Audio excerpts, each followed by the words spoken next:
Sunday की बैठक होती है, उस संदर्भ में बैठक हुई है और आपदा से प्रभावित जो क्षेत्र है उसके बारे में बात हुई है कि जो राहत एंड बचाव कार्य है, हेल्थ से संबंधित बात हुई है।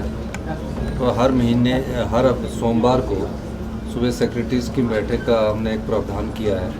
उस आधार पर ये बैठक हुई है कि कैसे आगे की स्थितियों से निपटना है और किस प्रकार हमने आगे जो हमारे संसाधन हैं उसका कैसे दोहन करना। बजट्स में के बारे में हमने चर्चा की है और इस चर्चा करने के बाद अभी तो शुरू हुआ है, अभी फिर जो हमारी प्रेजेंटेशन होगी वो प्रेजेंटेशन के आधार पर हम आगे फैसला करेंगे।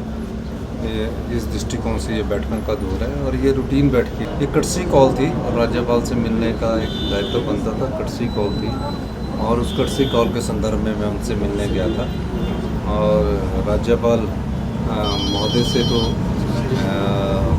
मिलना हमारा चला ही रहता है, ऐसा नहीं है। कभी टेलीफोन पर बात हो जाती है, तो उनसे कर्टसी कॉल थी और जो आपदा की स्थिति इसके बारे में उनसे चर्चा की थी। ये मानसून सत्र जो है वो 18 से 25 तारीख के बीच में रहेगा, 7 दिन का होगा।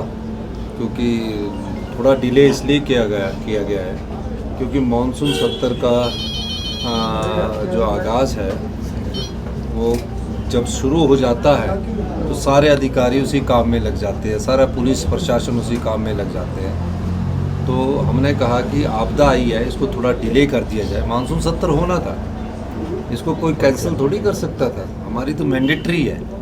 तो लेकिन आपदा के कारण इसको थोड़ा डिले किया गया है और जिस प्रकार की आपदा आपके सामने है, भारतीय जनता पार्टी के नेताओं को भी सोचना चाहिए कि सारा डिप्टी कमिश्नर का प्रशासन इस काम में लग जाएगा, सारे सेक्रेटरी का प्रशासन इस काम में लग जाएगा, डायरेक्टर ऑफिस का प्रशासन इस काम में लग जाएगा, मानसून सत्रों के क्वेश्चन के आंसर देने में चर्चा पर ही लग जाएगा, पुलिस प्रशासन के 2000 सिपाही इस काम में लग जाएंगे। तो जो आपदा में प्रभावित परिवार उनको राहत कौन पहुँचाएगा? आपदा में प्रभावित परिवारों का देख रेख कौन करेगा? इसलिए डिले हुआ है। तो आगे मौसम साफ होने की संभावना है, तो इस दृष्टिकोण से उसको 18 तारीख से